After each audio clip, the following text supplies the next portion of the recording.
ભાવનગરમાં થયેલા નકલી દારૂકાંડ બાદ ગુજરાત પોલીસ એલર્ટ મોડમાં આવી છે।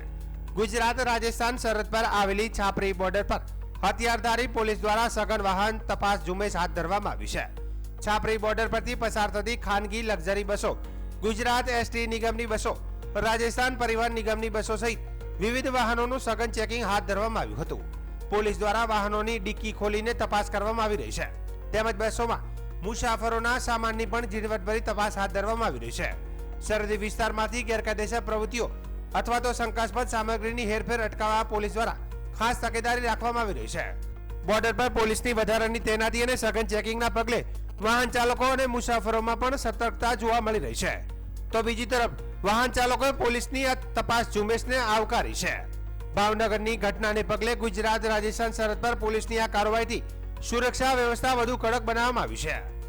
गुजरात में एक नंबर पुलिस काम कर रही है इस टाइम। एक एक चीज का बारीकी से जांच चल रही है और अच्छी से सुनवाई हो रही है और फुल डिसिप्लिन में है।